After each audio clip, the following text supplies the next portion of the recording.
What's going on, everybody? Welcome back to Rewind Recap Relive, where legends and rising stars meet. I'm your host, Jonah, bringing you another fantastic, can't-miss episode of the show, this time featuring OG TNA Knockout, ODB, and rising independent star, Skye Blue.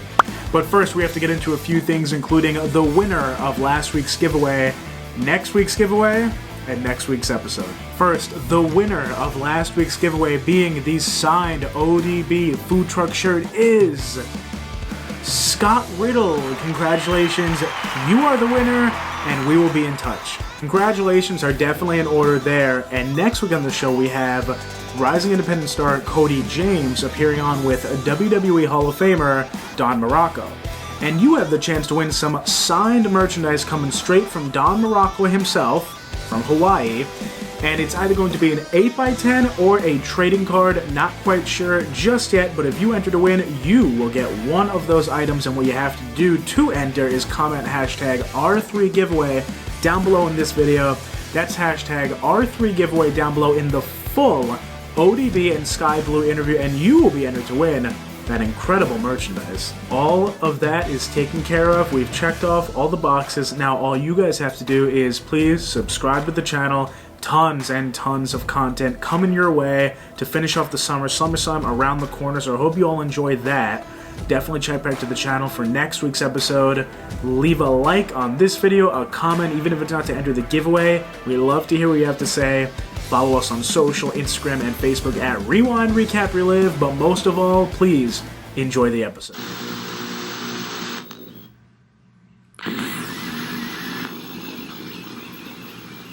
Our first guest is a rising star in the independent circuit who's worked with several different promotions now and has 4 years under her belt.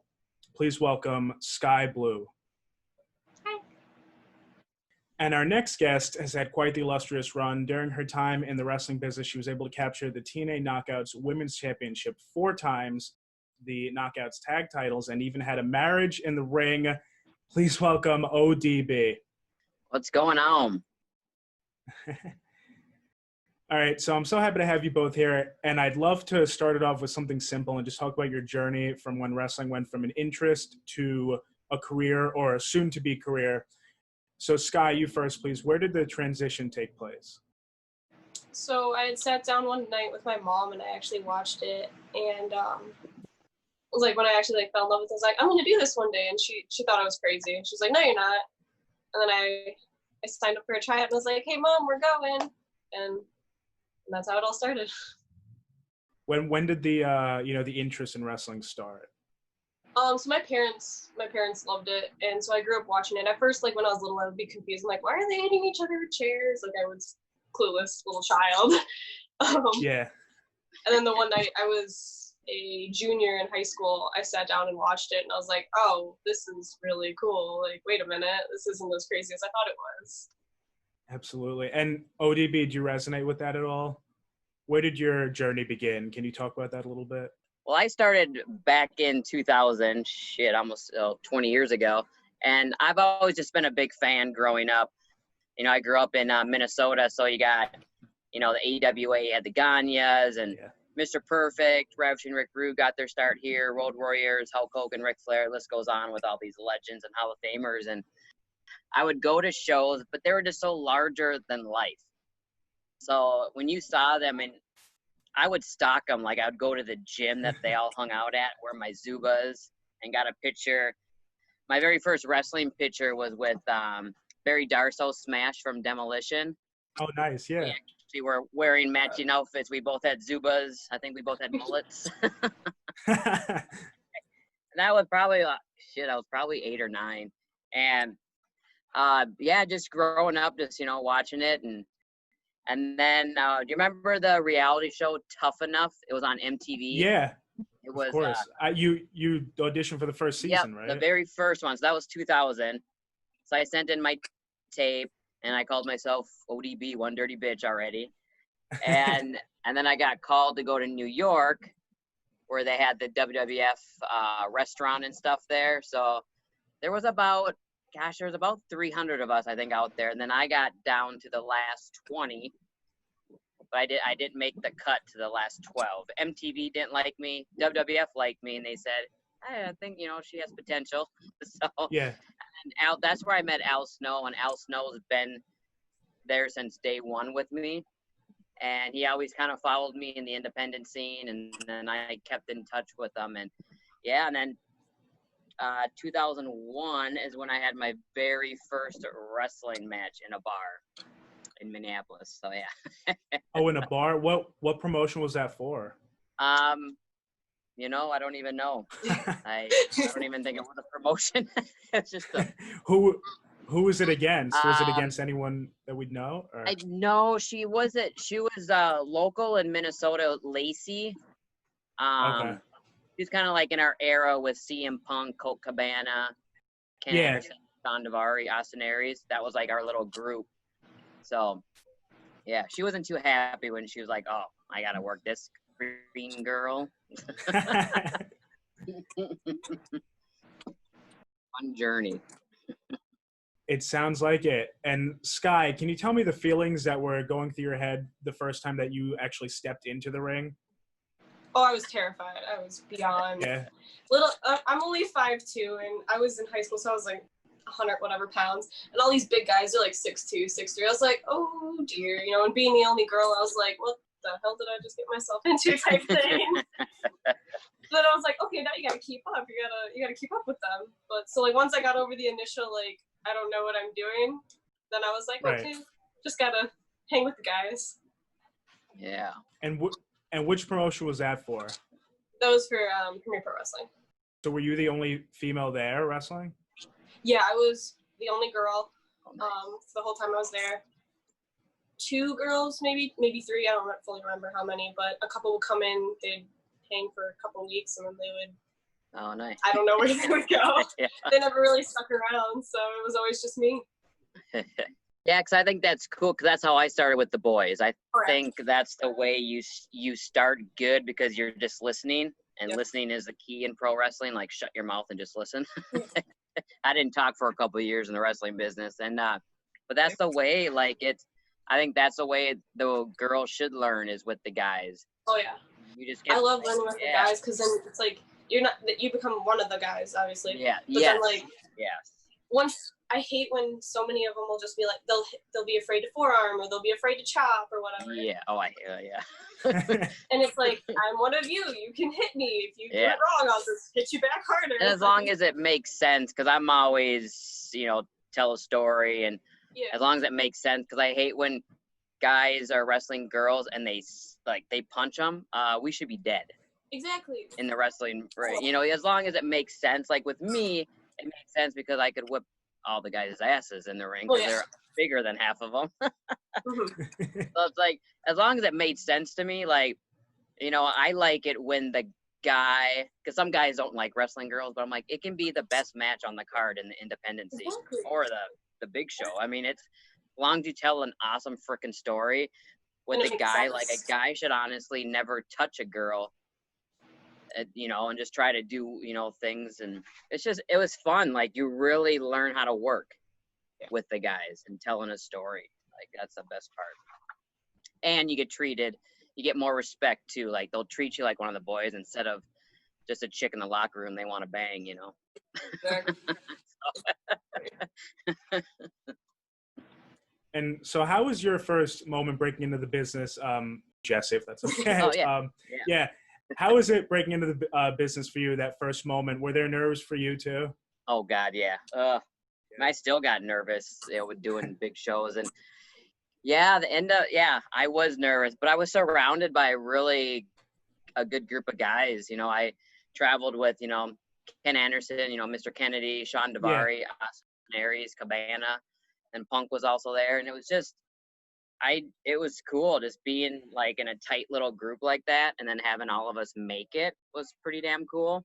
We took care of each other, but I was so nervous. But they were like, just relax, you're just supposed to have fun out there. Yeah. And also they let me, they made me chill. That's so nice. And when was the first time that you started fighting the guys? Was that early on in your career too? Kind of like Skye? Yep, it was. I actually wrestled Sean Davari for a long time. because he was like 15 when he started, so he was so young. Like, and yeah, so it was me and him a lot, and I just, I listened to him, but it was a perfect. I learned a lot from Sean.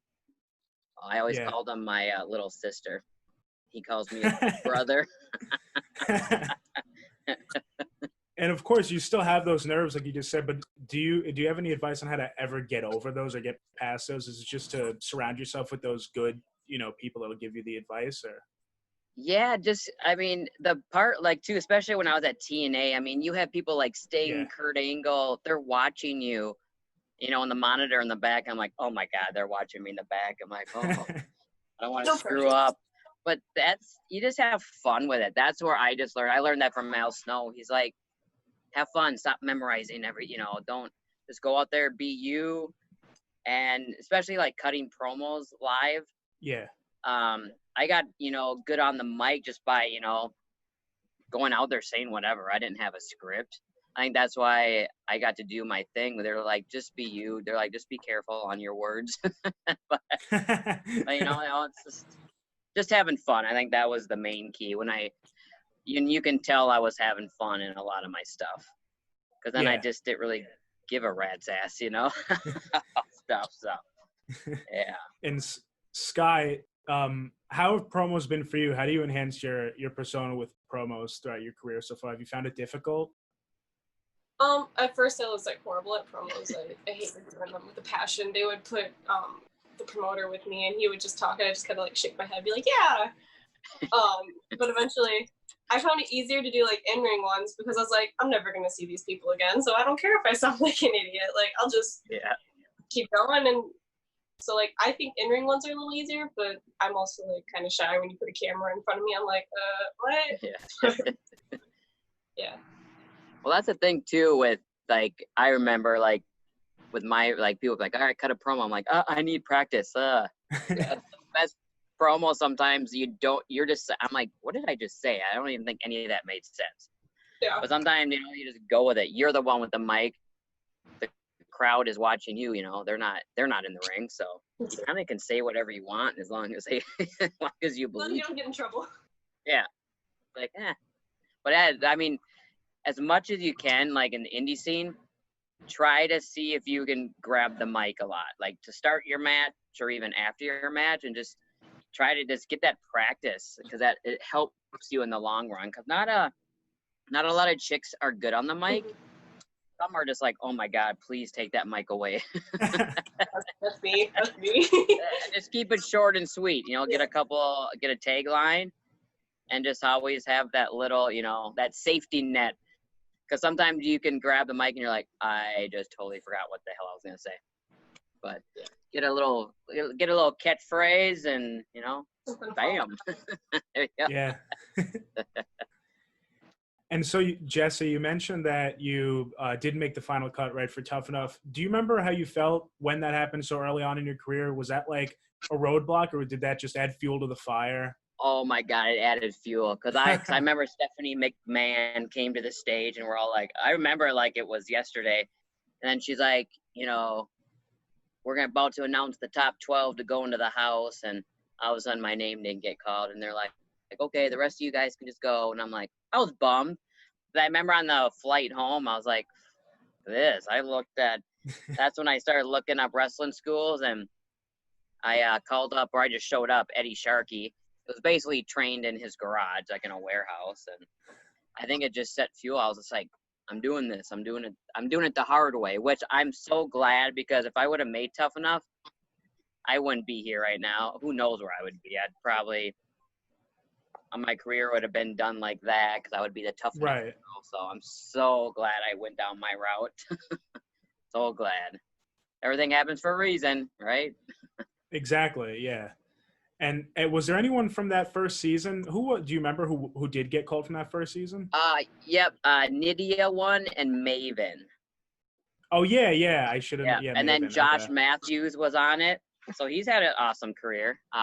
He has, yeah. Still with TNA now.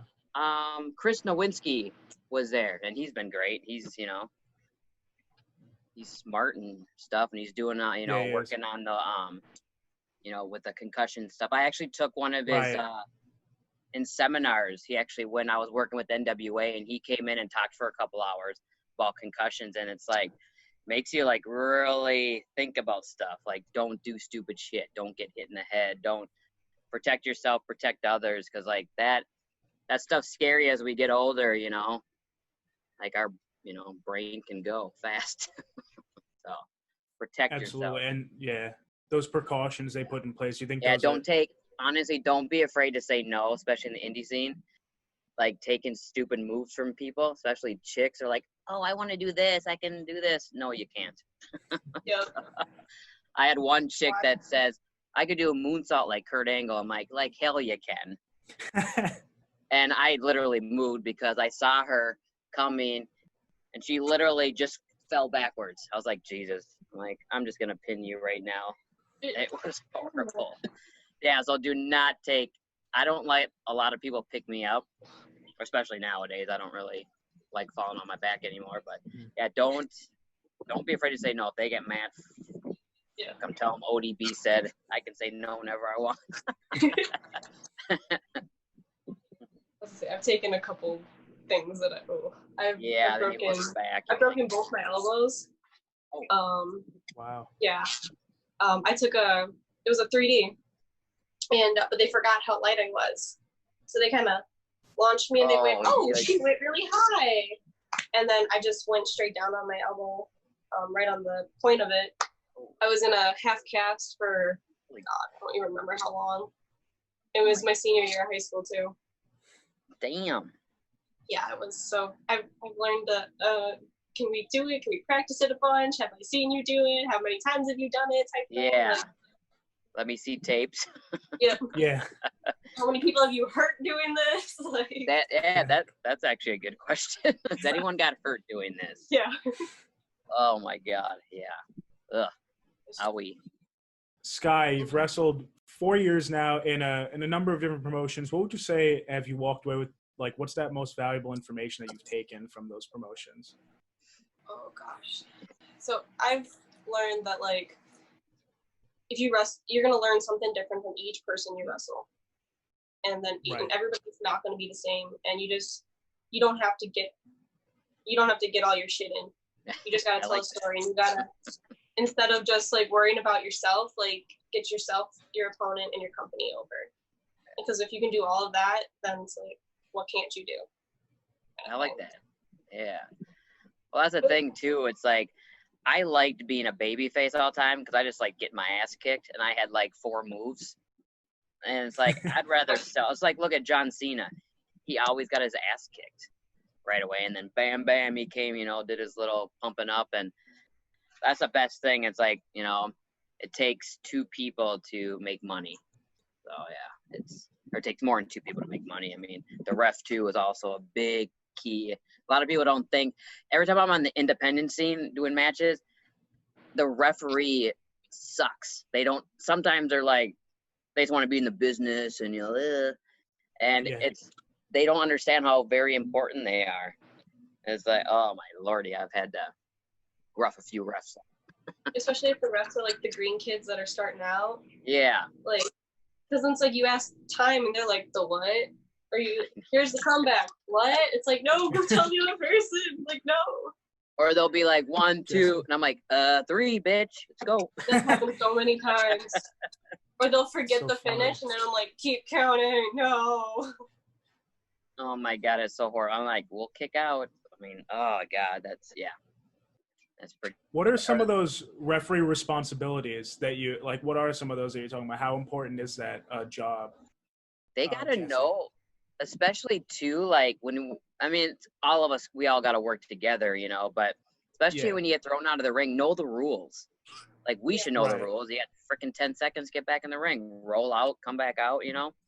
And the referees are they don't get it. They just want to be part of the show, and you know, and it's like, come on. Then you know, expose the business when you're at an indie show and the ref doesn't know what the hell they're doing.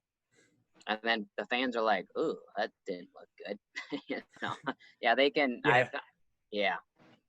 That's when I just say, and I just chop them. So Jesse, you wrestled a few matches for TNA back in 2003 and 04, right? And why is it that you didn't stick around They didn't during have that time? they didn't have girls. They didn't really have the knockout division yet. 'Cause Okay. remember when TNA first started in Nashville at the fairgrounds, they had the girls in cages. Remember when you like walked out their pay-per-view every Wednesday and they had the two little girls in the cages? So they would just Okay, have yeah. chicks. Like Mickey James was there. She was a manager. Then Tracy Brooks was one of the original girls there. And they were just managing at the time. And then they started, like Trinity came in. She was kind of like your first wrestler there. Then me and Right. her started wrestling each other, but it was just right. It was just random here and there. And then they moved to Florida. Right. Then after that, I just went to OVW, and went there for a couple years. And then, so 07 is when the knockout division, they finally said, oh, we should have a women's division. Yeah, They're and I called want to TNA. get in. Yeah, exactly. I want to get into the work you did at OVW because that is some pretty good work. It sounds it. Yeah. But in TNA, when you in 03 and 04, I want to know, how was the backstage locker room, because they were still so young. Was there a lot of competitiveness? Yeah. It is kind of funny just to, like, I haven't really thought about that in a while. It's so funny to think back, and all these guys, like, oh my God, like Abyss was there, you know. Yeah. It's just, and Borash, and it's just funny to think about that. Like, everyone was so young back then, and everyone was so hungry. That was the main thing. Everyone was hungry, and everyone helped each other because everyone was like traveling. Like me, Sean Davari, and Ken Anderson would drive from Minneapolis to Nashville, you know, once in a while to get, Wow, yeah, and everything.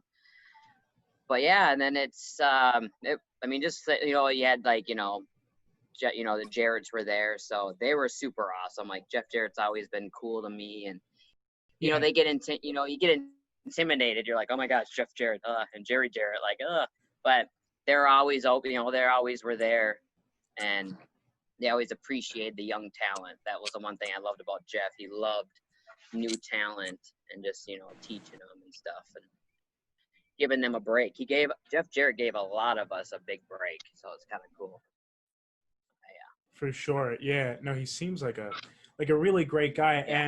And was there a lot of competitiveness? Did you feel competitiveness in the locker room back then? Were they like towards WWE at that time, or not so much? Were they just trying to? I kind of felt TNA was like its own little separate company. They would just get, it's kind of like an ECW. I think they were just like on their own road, and they were just like, let's do this. And I think, and then once it got to Spike TV, then it was go time. Then it was like, all right, we got this. So I think once it hit Spike TV, that was like a challenge. All of us were like, let's put this bitch on the, you know, on the map. On the map, for sure. Yeah. You know, it was so unique. Yeah. And Skye, so tell me about your it factor. You step between those ropes. What do you want the crowd to remember about you? Well, I say all my, like, I do a lot of like the flippy stuff. Like, I don't know, I did gymnastics when I was younger, so it's like, oh, if I can take it and put it into the wrestling, I will. And I do lucha, so it's like tossing some of the lucha into the American, because like not everybody that goes to like a normal show will go to like a lucha show. Yeah. So it's just trying to stand out with all the flips. That's good. I mean, I still love doing intergender. Like, I know it's like you got to do it right, but I love doing intergender, especially because like there's not many girls to wrestle. So. Yeah, and it does exactly. How old are you, Skye? I'll be 21 in October. Oh shit! Yeah, nice. Awesome, you're half my age. That's awesome though. That is a good age. That's good, because you obviously you seem mature, so it's nice that you have 4 years under your belt. Because I remember like my first 5 years, you're kind of finding yourself, you know. Yeah. And I was still developing ODB, you know, in the first 5 years. But yeah, so yeah, it's kind of like the funnest, the frustrating years. But once you find it, then you're gonna be like, oh yeah. Then you just keep kind of going with it. But the first 5 years was, but it was fun. I look back at my journey, I'm like, oh my God, it was just so fun. All the people I met, and Well, now and the that people you meet, and then you both, and then you kind of all make it together. It's kind of cool to see that. But yeah. well, now that I'm out of, so I trained with the original company, and but I was only allowed to wrestle there. So now I'm with CSW in Chicago, Oh, and it's like I meet all these people, and it's like, oh yeah, you can travel, you can do this, and yeah. it's just like, whoa, it's like there's like a whole new world. It feels like, and it's like, oh my gosh, this is so cool. Yeah. It's like I'm wrestling girls now. Whoa, like what is this? But yeah. So you're based out of Chicago? Yes. Oh, cool. Not too far. CSW runs in Franklin Park right now. Yep. But we train in River Grove, so it's like outskirts of the city. Okay. Nice. I started in Woodstock, which is closer to Wisconsin. Okay. Yeah. Well, they should bring me in the wintertime when we get the shows back up and running. I was gonna say I know who to tell. I can do that. I can do All right. that. My outfit still fits, so I'm still good. I don't know if my gear does. Quarantine. Well, that's awesome. ODB, can you talk about, because you said you had the ODB gimmick, right? Prior to TNA, you were developing it. How did that develop? Oh boy. Well, when I first started, I was so I didn't have any tattoos. I was so shy. I was kind of quiet growing up. But then once I hit OVW, yeah, that is when the ODB character exploded. Because I remember Al Snow and Danny Davis sat me down and they're like, who is ODB? Who's one dirty bitch? You call yourself ODB, but we're not really seeing her. Yeah. And they're like, let it out. They're like, we'll tell you if to back it up or, and I exploded in OVW. I was the only one with no contract. So I was, I was in there with, Beth Phoenix, Kat, and you got Barbie was there, Alicia Fox, you had a lot, Maurice, and we had a lot of us there that, they're all signed and stuff, and they're going back and, forth on the road. And then there was me. They're like WWE's like, who's this ODB? Like, why is she getting all this TV time and she's not even signed? But I wasn't getting paid. But then I was like, just keep going, just keep doing your thing. I just kept practicing. It was like promo day. I mean, we were training 7 days a week, every day. And so it was, I mean, Al Snow has helped my career since day one. So he just let it out, be a character, have fun with it. Don't wrestle like a guy. You're a chick. That's the main thing. A lot of, because you can see you can be athletic, but we're still chicks. So you want to do when our matches come on, you kind of want to show them what guys can't do instead of being two chicks beating the shit out of each other. Sometimes there's some matches where I'm like, oh, I'm glad I didn't wrestle like that. Skye, do you find yourself similar to that, the training schedule? You want to talk a little bit about that? I know that it's pretty rigorous. Yeah, we're Monday through Friday, occasional Saturdays, because I do the normal and then we do lucha as well. Right. So it's it's just go, go, go, But I love being in the ring. If I'm not in the ring, I'm like, what do I do with myself type thing? I don't know. But yeah, it's always go, go, go. But I like that because then your anxiety or the little things, overthinking, it's you can't do that because you're just constantly go, go, go. So that's what I like about it. It's tiring and exhausting, but it's worth it in the end. Yeah. Yes, it is. And what would you say has been the biggest challenge so far for you on your journey? 4 years. I think the changing over company, that was a big one because for me, it was terrifying because it was the fear of the unknown. I didn't know what I was going to do at first, but now that I have a new home base, it's much better. Mm-hmm. So now it's just trying not to get injured so often. I feel like it's always something, but yeah. And Jesse, when you were with OVW, like you were just talking about, you held the women's championship before it was even a thing, right? Yep. Yeah. So how did that feel and how did that come about? It was pretty cool because when I kind of got there, they didn't really have a good girls. I mean, they had awesome girls there, but they all were getting called up to TV. So Al didn't really have a group of girls yet to really make a cool division. Yeah. So he put me and Serena Deebs were actually the two chicks, non-contracted girls, that because I was the big heel at the time, and they're like, let's make this OVW women's belt. So I, pretended I was the champ, and it was a fake belt, but then it became a real thing. So it's kind of cool to make history. So that was pretty cool. And yeah, it is. Yeah. And so you mentioned some of the women. Who would you say you worked best with while there? Serena. Definitely. Yep. Okay. Yep.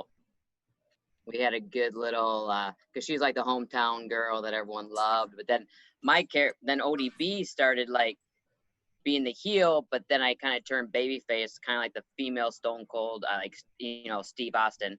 So it was like, yeah. It kind of was like I got more people related to me more because I was so different, and so that's the story of my life. It's like, oh, she doesn't look like any of these divas. Now it's like, they're not called divas anymore, but now it's like everyone looks so different. Back then it's like they had they go through their stages. Each era was so different. Right. Yeah. So your character is maybe even a little bit ahead of its time, right? Did you ever think that? Yeah, because I think I would have been good during like the Trish Stratus, Lita, and Jazz era. If I was just, started a little bit earlier, but I'm glad it all worked out the way it did.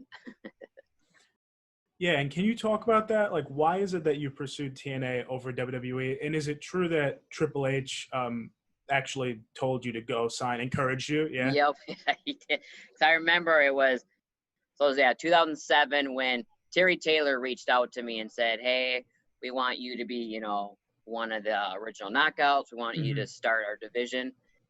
And I was like, oh, dang, that'd be cool. But then Triple H and Shawn Michaels actually were at OVW looking, scouting. And so you always get nervous. I'm like, I got to talk to Triple H and ask him. So I took him aside, and he watched my match that night. And I just said, hey, I got a call from, TNA. He's like, take it. He's like, I think that would be the best opportunity for you. He's like, you can be you. You can develop a character. Then down the road, you never know. But as of now, he's like, I love the character. He's like, I love the ODB. I love it. But Vince doesn't like it. So I never really pursued WWE. Once I got into TNA, they let me do my thing. And I think if I ever went to WWE, like I wouldn't even want to go there right now. So it's like, unless I could bring my food truck. I had TNA just let me do my thing, and that was the best part. Like I didn't, because so many wrestlers, just sit backstage and wait, to sit back there and eat catering. And it's like, at least I got to do so much there. So I'm glad there's so much out there too. You got AEW, NWA, right? You got so many places you can go work, and it's like sometimes the grass is not always greener. People always think the big, the big stage, and it's like you can make a hell of a name without even going there, and be happy. Yeah, and so you'd say throughout your career you were generally happy, right, with TNA? Yep, I was. Great. Yeah. I mean, there are some times I wanted, to tell some people to go F themselves, but no. But I got along with the office, Yeah. They knew if something was bothering me, they knew what they could tell. So we had a good relationship. Nice. And Skye, so you've won 2 championships so far, right? The CSW Women's Championship and the LLP Women's Championship. So let's hear how that feels when a company wants to put the belt on you. How'd you get told? What was going through your head? There was so much pressure. Yeah. The LLT one was, so LLT is Lucha Libre Total, but they're affiliated with a bigger company in Mexico. And basically it was, hey, we're going to put this on you, and then we're going to send you to Mexico. And I'm like, what? But then Corona happened, and it never happened. So Oh, dang it. Because I was so excited to go. I was like, I don't understand that. Like, I don't speak Spanish, so it was like trying to, can you translate that? Can you translate? You pick up here and there in practice, but otherwise I was very clueless. Yeah. But then the CSW one meant a lot to me because that's now home. And that was actually the day that we had Luchasaurus from AEW come to the show. Nice. And so we were semi, and then Luchasaurus was main. And I just remember, like, after the match, I got pulled in the back, and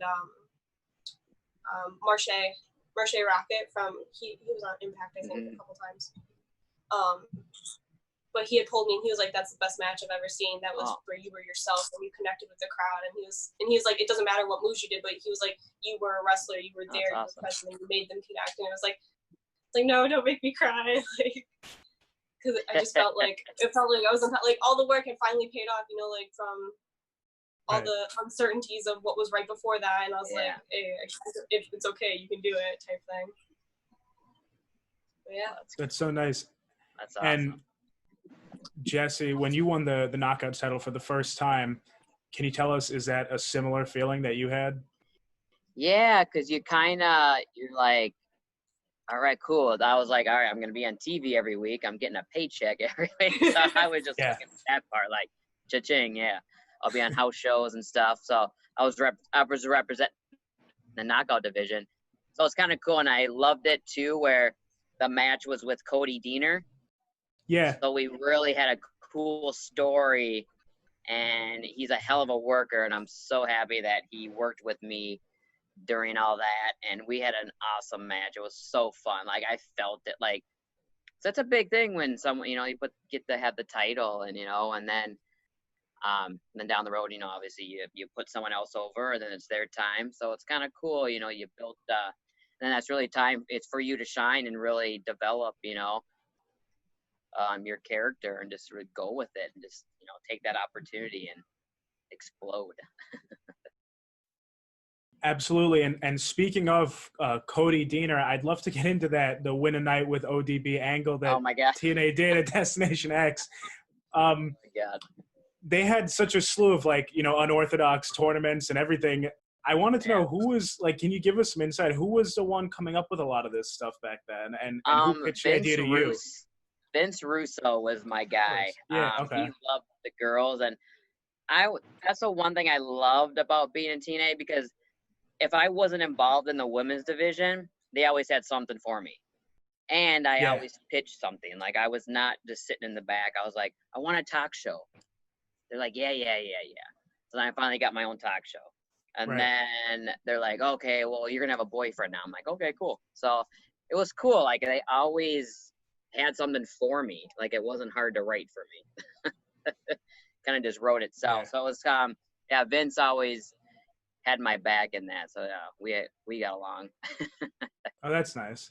Yeah. And how many were there actual, like, was that a real thing? Like, were there a lot of submissions that came in for that? Those were all real people that they showed leading up to that? Oh my God. I remember with JB, Jeremy Boraj, like, we were just laughing at some of the things. I was like, oh my God, they got a lot of tapes. Because I think back then it was VHS tapes, I think we're still. Yeah. But yeah, I was like, oh my God, this is freaking hilarious. Yeah. It was like a really good humor angle for sure. I liked it. And I love the finish. Those were, of course, I just was wondering, so the finals were Shark Boy and Cody Deaner, and I think Bernie Weber was another guy. But they were, of course, those were plants, right? Like Shark Boy, obviously, but Cody Deaner, where did he come from? Yeah, he's actually Eric Young's one of his best friends.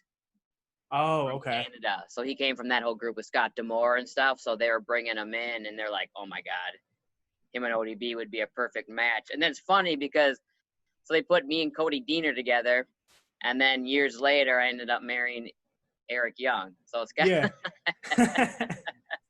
So now they're both at TNA, and I'm like, or Impact now, and I'm like, oh my God, I'm like, I would love to, like, just show up and like have EY there and Deaner. I'd be like, oh boy.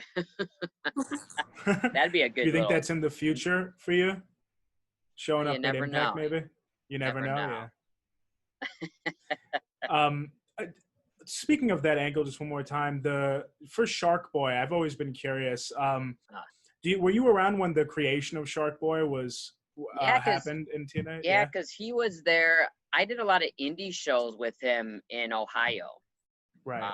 So we met each other years and years ago, and he's an awesome. Oh my God, I always cracked up working with him. And then he was obviously at TNA in Nashville, getting his start, and then so I've known him probably since the beginning. I mean, at least 2002 or 03, I think I must have met him. Yeah. Wow. Why was it that they wanted to go with that, Stone Cold parody? Was that Vince Russo too, or was that before him? Do you remember? With what? With he was like a parody of like Stone Cold Steve Austin. Right. Yeah, I forgot about that. Yeah, that's right. I don't know where that came from. I think it was just like, like a running joke. Something. Yeah. Yeah. It worked. He's very memorable. Yeah. For sure. So Skye, I'd love to know, who are some people who helped you get to where you are right now? Who do you credit for some of your success? Oh gosh. Okay. Steve Baz. Okay. Alatis Baz. TJ Steele. I know we had talked about him earlier. Basically, he was from CSW, and then he would occasionally come to my original promotion, and he would always like pull me aside and be like, "I'm gonna steal you one day. We're gonna steal you one day." I'm like, okay. I don't know what that means, but okay. So I give a lot to him because he saved, pulled me from what we called the cult. But a lot to those two, because and Boz has, and I don't know, I know different people train differently, but the way Boz teaches bumps, my back hurts a lot less. I've learned to, protect yourself and be more careful, especially wrestling girls on the indies. Because they're a little crazy. They're a little crazy. Yeah, they are. Well, we all are, but girls are stiff. I've learned girls are very stiff. And everybody always asks me, they're like, "Oh, girls hit lighter." I'm like, "No, we don't." Like, gotta watch out for those little ones. them forearms. Those are what always hit me every time. Jesse, so back to the TNA kind of out of the box ideas that they had. I'd love to know about the Feast or Fired, because that's how Cody Deaner made his way out, right, of TNA the first time. Oh, I believe it was with that Feast or Fired briefcases, the suitcases. That's right. Yeah, the suitcases. Do you remember anything with that tournament? Was that how actually like people got released, or was that just like a cover? I kind of, once like thinking back at it, like, yeah, that was like legit. It was kind of like you knew you were on your way out, and they kind of made a storyline out of it. I mean, it's funny because like TNA was good at that. They did real life storylines. Yeah, they would bring your real life. Yeah, they did. Involved. Luckily, I didn't share my real life. I mean, but nothing was really going on in my, But it was, because I remember doing that. I'm like, oh man, they're leaving.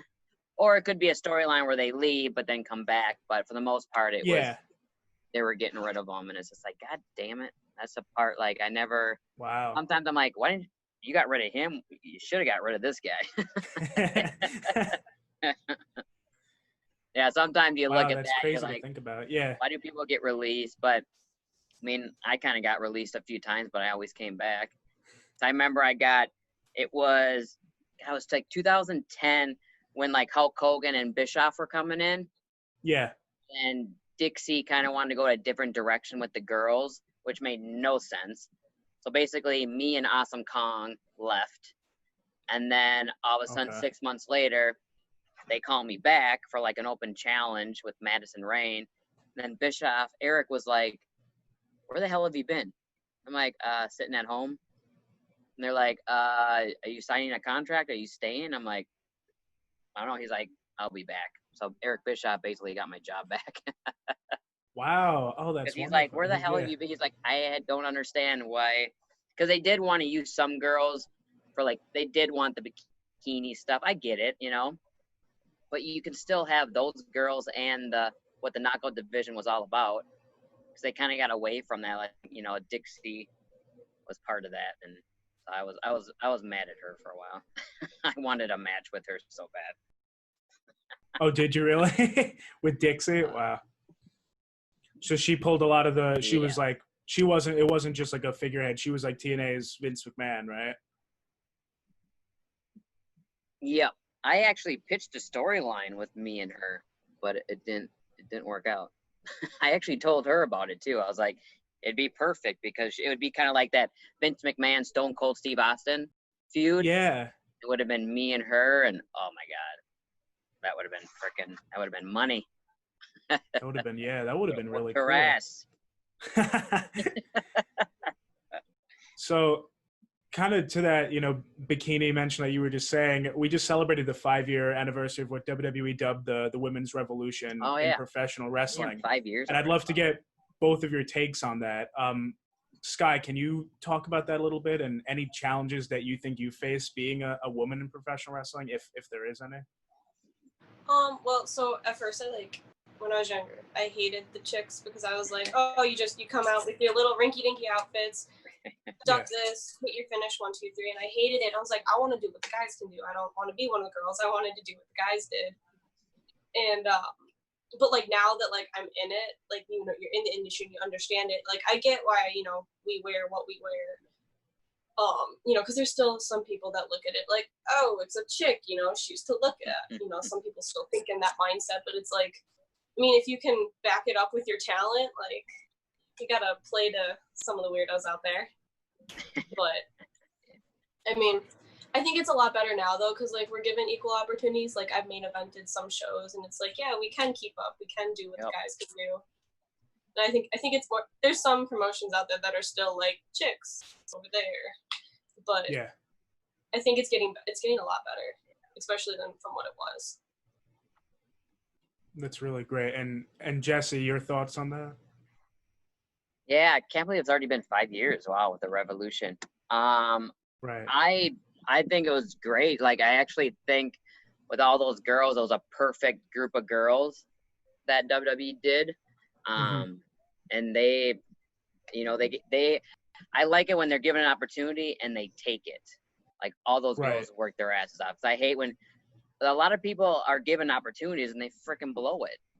But these girls, like, they're like, oh, it's about time. They all worked their asses off and they made it. And now look at all, they're main eventing WrestleMania. How freaking cool is that? Like, holy crap. Really cool. Yeah.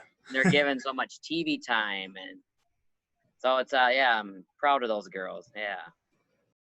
Do you wish that it had come sooner when you were debuting, maybe closer to when you were debuting? Well, I kind of like it because I think all of us knockouts did that back then. I think we kind of had our little, women's evolution back then. I think actually each era kind of had theirs. It was just on a bigger stage this time. So I think we all kind of did it. I think, Trish, Lita, and, Jazz and Molly Holly, I think all those girls freaking were doing that stuff back then, But I would have loved to have been in that era with those girls. Dang, they were making some good money too. I believe it. Yeah. Skye, being a rising star now in the age of social media, as you are, I know you're getting bookings from state to state across so many different landscapes. So can you talk about that? Do you think it's helping you? And how is it helping you? And do you think it's hurting the business at all, social media? I think it's like a double-ended sword. You get the weirdos with the, you have like a lot of people on social media that they'll like run their mouth and they'll say this or they'll say that and it can get in your head. But you just gotta like be true to yourself. The more you put yourself out there and noticing, the more opportunities you'll find and you can come across. You can go type in a different promotion and just message a promoter and be like, hey, do you need bodies? Like, you need a chick? Do you need a tag team? You need this? And it's not hard to find the opportunities. You just got to go look for it. Yeah. Because I've learned, the more you travel and you put your name out there, the more opportunities, because then you meet people or you go this way or that way. And there's more opportunities than just working in one town in one area. Right. But yeah, social media, I mean, it helps a lot. It's just, it has its little negatives. Yeah, for sure. And Jess, you mentioned how, it was larger than life when you were getting into it. So do you think it's hurt the business? Do you think it's taken that aspect away? Honestly, now I think people can become stars on social media. I Yeah. mean, you know, and I think social media is huge now, and especially when you kind of leave wrestling too, and but still stay involved. Like I don't wrestle full time anymore, and I expanded, my brand into something else, and it's I mean, use social media up, and I never look at the negative crap. Like, there's always, those fans out there that want to say shit, and it's like, whatever. Where are you at? In your parents' basement? Right. Keep living your dream, buddy. Yeah. Yeah. And I'd love to get into your time with Eric Young, probably some of those memorable stuff in your TNA career. Yeah. So when did that start? Who told you that you two were gonna be together, or how did that manifest? Was it organically? Can you talk a little bit about that? Yeah, Vince Russo actually was like, we're gonna put you two together. They actually put me and the guys. We had a take team, and it was like a surprise, like who's EY's partner, and it was me. So we got to wrestle like Samoa Joe and Nick. And I remember the guys are like, really? We got to wrestle ODB? I'm like, whatever, bitch. But then they saw our chemistry, and then we kind of made it ourselves. Because I've known Eric Young since like 2003. I met him backstage actually at a SmackDown in Green Bay, Wisconsin. And I was actually moving to Nashville for TNA for a couple, like I was there for a couple of years. And he's like, well, I'm driving to Nashville too. He's like, why don't you just follow me? So back then we followed each other to Nashville and started our careers. But yeah, he was like, our chemistry, we just had so much fun. Like we'd make each other laugh, and our chemistry was just off the hook. Like it was awesome. So it's cool when you find that. Oh, it's awesome. That's so cool. And then it ended in the marriage. Were you two really happy about that? Yeah. You two loved that storyline? I remember when old Dave Lagana was like, he was a big part of me and EY too, and he was like, we're gonna get you guys married. We both looked at each other, we're like, what? And they were gonna do it like in 2 weeks. I was like, that's too soon. I was like, oh my God, but it worked out. We were kind of nervous because we're like, we gotta make this wedding memorable, and we gotta, I wasn't sure about it, and EY wasn't really sure, but he's like, it's up to us to make it work. So we made it work. Oh, absolutely. And so do you still keep in touch with EY? He's one of your close friends? Yeah, I'll like send him a message here and there, and so I actually got to send him some barbecue sauce so he can get that shit over. Yeah. What do you think about him going back to Impact now with that kind of new group that they just got after Slammiversary? Really one of the better events. I love it because there's so much talent there. EC3, him, Brian, like all those guys, the Good Brothers, like those guys are so talented, and they just he wasn't given a great opportunity in WWE, and that's when I always say the grass isn't always greener. But I'm glad though they got to go up there, make a little bit of money, and figure out where they actually do belong, because it's great to see them back and let them finally get back on TV and do their thing, because they still got a lot of years left inside them. So I think I'm excited because that's another new journey for those guys. Like, who knows, they could be absolutely showing up somewhere else. Yeah. But Impact is cool. I'm glad Impact. I think Impact's going to be the place to watch now and be like. It's kind of, I'm loving it. I agree. Cool. From a fan's perspective, absolutely. That event was fantastic. Yeah. Skye, can you tell us some memorable matches from your career so far, and what you can look back on fondly? Okay. So my favorite, one of my favorites is when I wrestled my tag partner. Because it was we did an intergender, but it was a show. It's back in Woodstock, so it was this huge thing, like, oh, the old Woodstock girl's back. So there was like we want to tear the house down type thing. Yeah. So I loved doing that match. I wrestled the one where I won the CSW title. I actually wrestled Dream Girl Ellie from Florida. I don't know if that's the right state where she's from, but I wrestled her from Florida, and we both do the kind of flippy, flexible gymnasticsy thing. So it was very tit for tat, and it was really fun to work with her. And just learning from different people, not wrestling. I mean, I learned a lot in my beginning wrestling the same, when you wrestle the same person, you can go out there and not call a thing and be like, oh, this is coming, oh, this is coming. But the challenge of working with someone new and seeing, okay, what do you do? How can we put this here, where, and work together? Yeah, absolutely. So you definitely think those furthered your careers? They helped it along? Oh, definitely. Like, I mean, it's very, to say I wrestled the same guy for 3 years or for a while, but it teaches you to work with somebody and call it on the fly, call it in the ring. You also learn how to, like read body language. Like I know, when we should be calling it and saying, but if you know what's kind of coming, you know how to judge it, to protect yourself type thing. Yeah. I like it. You agree with that, Jesse, to call it on the fly? Yeah? Okay. Oh, God, yeah. I can't remember shit. I'd love to talk about video games now. So you were just confirmed for Virtual Basement, right? Yeah. I've never been in a video game. I've been I know Impact had them, and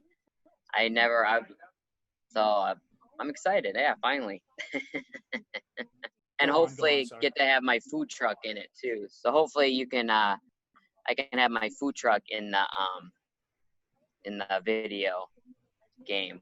So I remember Enzo actually, and I actually met Enzo for the first time about a year ago at the big event, and he's the one that got me on it. So he was the one that pushed for me. He's like, I want ODB in this video game. Oh, that's so cool. Enzo Amore, right? Yes, he is freaking awesome. He is good people. When I first met him, watching him with his fans, I mean, I learned a lot. I mean, and just watching him, he takes his time when he's at big event, WrestleCon, WrestleCade, all those big ones. And he stands up, because I hate when wrestlers are sitting at their table on their phones. I'm like, what the hell are you doing? You're in front of your fans. This is who got you here. So it's cool that Enzo's standing up. Where I learned from that, I always stand up when I do autograph signings and interact, and he's literally taken 5 minutes with all his fans. I'm like, that's freaking badass. That's why his line stays so long, because he's talking to every single fan. I'm like, ooh, that's a good one. I like that. Yeah, it's a smart strategy for sure. Yeah, exactly, right? Yeah. So do you see any similarities? Well, first, do you watch WWE or AEW currently? Right now I'm not watching wrestling, because I'm constantly on my food truck and I don't have a TV in my here, so I've never. But I always obviously at the social media, everything pops up, so I do stay, pretty much, what's going on and stuff, and who's on top and everything. But I actually haven't really watched it, especially with no crowd. I haven't. But I give credit to all those wrestlers doing that. That's freaking pretty badass to keep working like that. Yeah, it is. Yeah. It is. It's brave. Yeah, brave. And do you see any similarities between AEW and early TNA when you guys got to Spike and you said that you wanted to get it on the map? Do you see any similarities there? Yeah, I like AEW because they're really giving, people that you've really never seen. Well, you've heard of on the independent scene, but now they're on the big stage, and it's kind of cool that AEW is letting a lot of talent do their thing. And I'm just glad Colt Cabana finally got a contract in the place. I mean, how bad is that? That's pretty badass. He's one of my favorites. I love watching him work. Oh, that's great. So you definitely do. So you're a fan of AEW. That's great. They are definitely giving a lot of opportunity to guys who before they would have never heard of them. Now they're on national TV. So that's awesome. Yeah. The one thing with the AEW, with the women's division, they really need to, I think with the girls, they need to focus more. And because sometimes you'll be like, who's this chick? And random chicks just wrestling for no reason. I really think they just need to focus on their women's division and maybe bring some names in there to mix it up, because they obviously bring guys, and like Jericho obviously is helping out a lot, and then Cody Young Bucks, Frankie Daniels, and it's like they need to bring more experienced girls, I think, in AEW to help out. That's what it's missing. A really good criticism there. I agree. And so Skye, do you see anybody in any promotion right now who you want to try to maybe emulate, or anybody who you take bits and pieces of when you're in the ring? in AEW, WWE, Impact even? Oh gosh. I always try to like whenever I watch something, you know, I'll be like, can I like twist that and make it something that I can do? Yeah. But I like watching Penelope Ford. I like watching some of her stuff on AEW. Priscilla Kelly. I'd love to wrestle her one of these days. But I mean, there's so many girls out there, and we're all like fighting for the same spot. So it's like, yeah, there's a lot of us. Yeah. I got to work with Penelope. We did a bar. It was like a year ago in Atlanta. We did a bar show. Oh boy. So we just wrestled in a bar. It was nuts. But yeah, she was. Bar shows are always crazy. Yeah. And I was sore the next day, and I didn't do shit.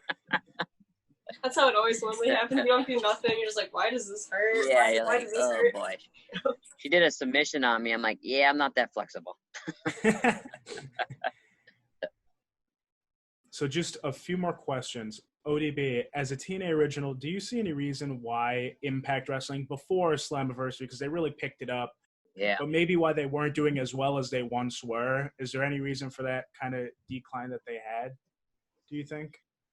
Yeah, I think they lost a lot of us. God, when was it? 2014 or 15 when a lot of us left? When Spike TV left, basically. They lost, you know, AJ Styles was obviously their big star, and a lot of people left because, you know, the money wasn't there, and yeah, so it's time, you know, people go a different route, and now I'm guessing, you know, now they know how to, you know, treat their talent, and they're like, let's do it, you know. So I think that's cool. So it's perfect timing for it too, to bring some of those guys back that started at TNA that made Impact. Exactly. So it's really cool to see all those boys come back, and they have an awesome women's division too. I like all those girls, and they're also different. So it's kind of like the old school knockout division where there's characters, you know. And I like when I went back this past about 4 or 5 months ago, I was back there doing some stuff, and it was fun.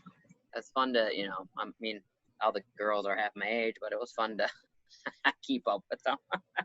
It's just different though to be somewhere and you're like, oh my God, I don't know anyone. But how much has that landscape changed backstage since you debuted? Like management, obviously the superstars have changed, but it was so different. Like when I went back there, December, January, it felt weird. It was like there was no leader, I guess, no leadership in the locker room. I think that's how I kind of put it. Like, because, you know, back then we just had so many big stars and legends and Hall of Famers that you could go up to. And, you know, Kurt Angle's sitting there watching everyone's match. You know, there's no Kurt Angle right now. And, you know, it's just like that was missing. There was no leadership. No one wanted to step up. So that's the one thing I noticed when I went back to Impact. I was like, there was none of that. And I was like, oh, it's missing. But now with everyone coming back, now I think they got a lot of good guys. It'll be there, you think? Yeah, they'll come back. It's great. Yeah. That's awesome. Skye, so what do you think, what do you see for your future as Skye Blue? Are there any long or short-term goals? I mean, this is what I want to do with my life. You know, like I want wrestling to be the career. You know, where I make it, I don't know. You know, I mean, I want to do this as long as I can. I want to be in that ring. Yeah. You know, because it's just what I love, you know. So, I mean, wherever I get to, but as long as I'm doing it and I'm happy and I'm like not broken and crushed and all that, you know. But yeah, I mean, it'd be awesome to work for a big promotion, don't get me wrong, but you know, sometimes doing the indie thing is fun. You know, wrestling different places. Because you meet so many different people. Yeah. Yeah. Exactly. So you're good with what you're doing right now. You're comfortable, but you'd like to go somewhere bigger. Yeah. Like I want to get there eventually, but I need a little time to prepare myself. Learn, yeah. Yeah. That's a huge thing. That's a huge step. Exactly. It is. And before we head over the last question, ODB, please share as much as you can on your food truck. I want to know how your life is now after Impact. I want to know all about the food truck. Let's hear about it. Oh my God, it's been a hell of a ride with it. It's been 3 years now with the food truck. and I got my brand new one this year, right when the world shut down. But so I'm in Minnesota with it. It's been crazy. This virus shit is been doing awesome for my business. I'm busy as heck, but I'm giving myself finally 2 days off a week. Nice. So it's going great. Like, I love it. It's a lot of work. I mean, as you can see, it's actually in my background. So there it is right there. Oh, that's Nice. awesome. There it is. Yeah. Yeah, that is really cool. Yeah. So I got my house on wheels, my job on wheels. This bitch can go anywhere. But it's awesome. Like, I love it 'cause it's literally a meet and greet. Even if people don't know who I am or don't follow wrestling, they're like ODB and they Google me. They're like, oh shit, you know, it's Yeah. it's kind of cool. Like, you know, I'm, you know, getting my brand out there even more, getting more locally known. And I feel pretty cool pimping in a food truck. What kind of food do you serve? I do I'm curious. barbecue because I've had my barbecue sauce for like 5 years. So I do pulled pork and chicken, and then I've been doing a lot of other stuff. But yeah, pulled pork is my specialty, so I smoke it. So I don't have to smoke anything tonight, thank God. But tomorrow I'll start smoking for the week. So I go through hundreds of pounds of meat every week. I got the porkinitis, Wow. keep cramping up. But I love it. Like, That's great. I'm working on, after all this, I really want to take my food truck around the country. So that's my goal, is to do a little tour called Hooking Up with ODB.